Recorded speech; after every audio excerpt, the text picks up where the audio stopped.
So yan, hello everyone sa new trend ng new normal. So this is the new trend of new normal. This is what we call virtual classroom. Okay, so ready na ba? Okay, so let's start.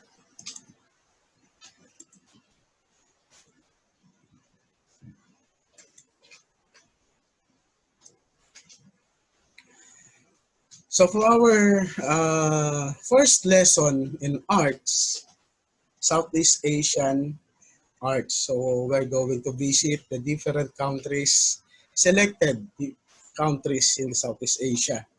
So this is your grade 8 first quarter lessons. Okay, so are you ready? Okay, this is it. This is the map of Southeast Asia. Okay, I'm sure familiar kayo dito, di ba? Kasi just last year, we hosted the Southeast Asian Games. So nag-participate dito ng iba't ibang countries. So try to take a look at the different countries. Okay, so let's proceed.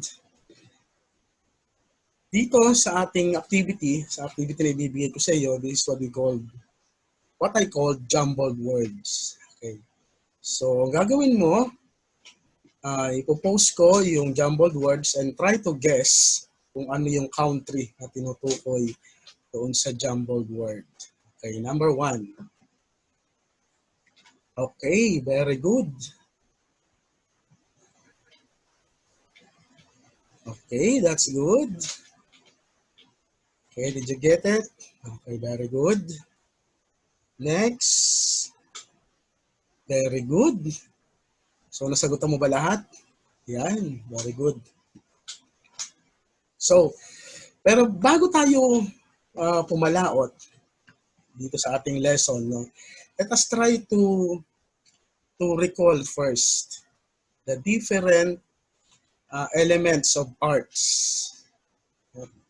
So, this is our lesson 1. So, natatandaan niyo pa ba? Can you still remember the different elements of arts, the 7 elements of arts? Okay, so I'm going to show you the 7 elements of arts. But before that, let us define what is art. So art is a product or process that deliberately arranging items in a way that influence and affect one or more of the senses, emotion, and intellect. And elements naman of art these are the building blocks used by artists to create a work of art. Now, these are the 7 elements of art. Number 1, number 2, 3, 4, 5, 6, and 7. So those are the different elements of arts. Now, let us try to explain further one by one. Okay, number 1, line. So, every time you wake up, nakakita ka ng lines, di ba? So, what is the meaning of line? It is a mark that is made on a surface or an outline. It is also defined by a point moving in a space or can be 2 or 3-dimensional. Can be descriptive, implied, or abstract. There are 5 kinds of lines, basic lines. Number 1, we have the horizontal line. Number 2, the vertical line, as you can see in your screen. Number 3, we have the diagonal line, the curved line, and the zigzag line. So those are the 5 kinds of lines. Shapes. Shape has 2 dimensions. It has length and width.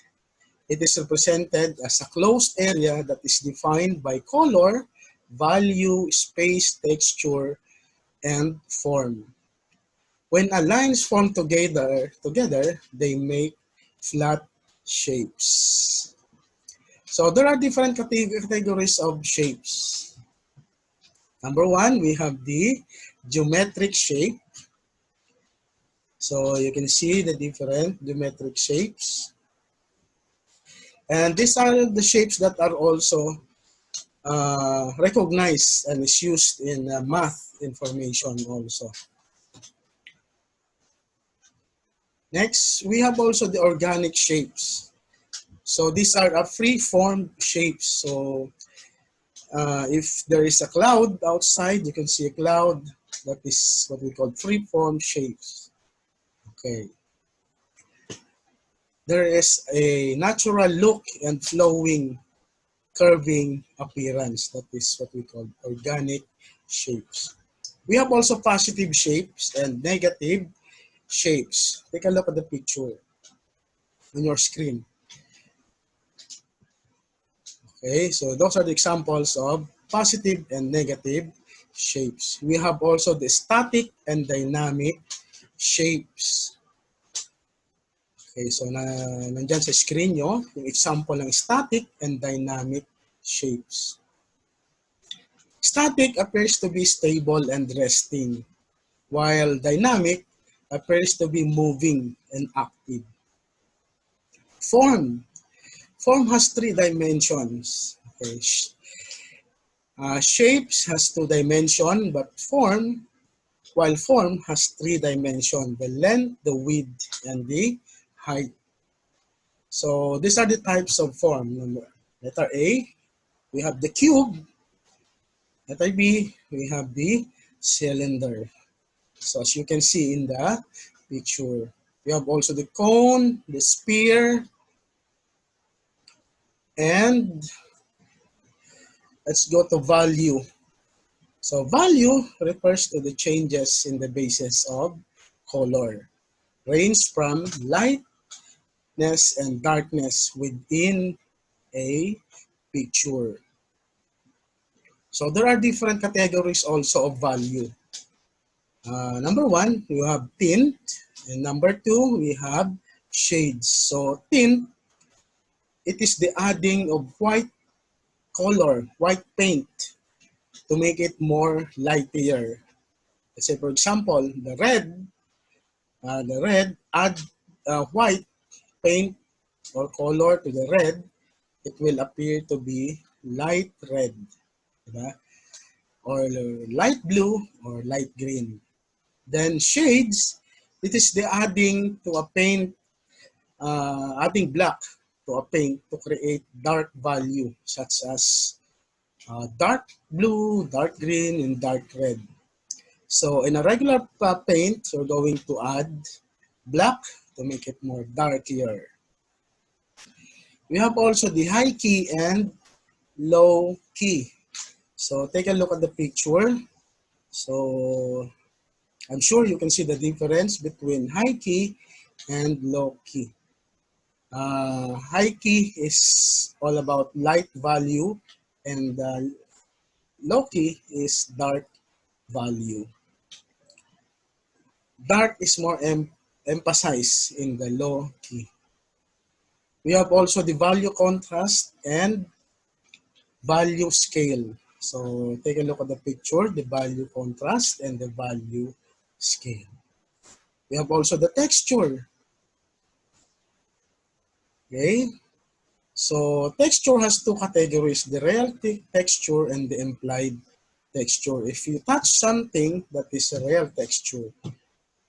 The implied texture, this is what you can see in the paintings or in the picture. Okay, so take a look at the picture posted. So the first picture is definitely rough, diba? Because it is a dry land. And in the other picture, the last picture, you can see there is also a roughness, diba? Because of the texture or the stroke and the elements that is used in the painting. And the last two, we have the color. Color has three characteristics. Meron din yung tinatawag na hue, value, and intensity. Hue means the shade. It is the red, yellow, and pink. So remember that. red, yellow, and pink for the shade. Value refers to the lightness or darkness, and intensity refers to the brightness or dullness of an artwork. Okay, so those are the different elements of arts. Can you enumerate them? Okay, very good. Now, these are the pictures of the different colors. Okay, moving on, we have the space. So space, it is the creation of visual perspective that gives the illusion of depth. The illusion of depth. Real space is also a three-dimensional. Okay, so that is what we call space. Now take a look at the picture. We have the positive and negative space. The second picture, so there is a lot of space in the paintings. And we have also the positive picture. So as you can see, there are a lot of elements in the painting.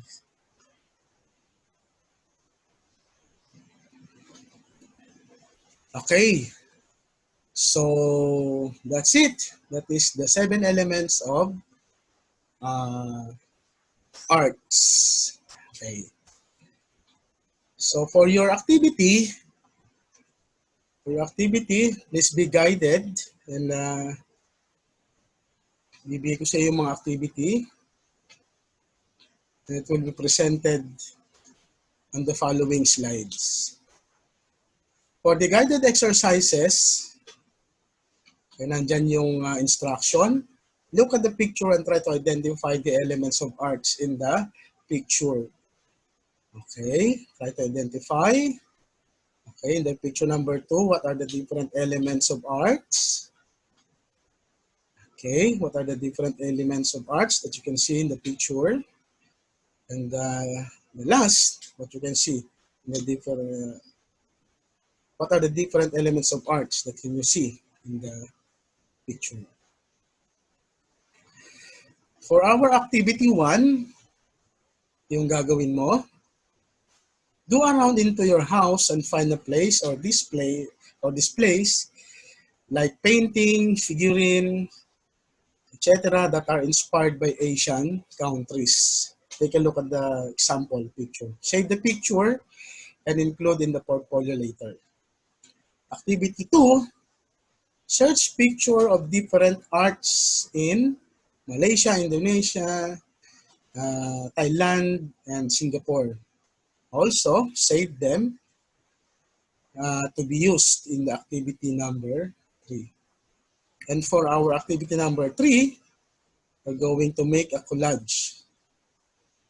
So for your instruction, make a collage using the different pictures taken from activity 1 and 2.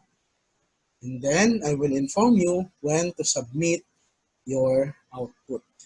Take a look at my example in the screen. So that's it. See you next time. Good luck and enjoy your activity.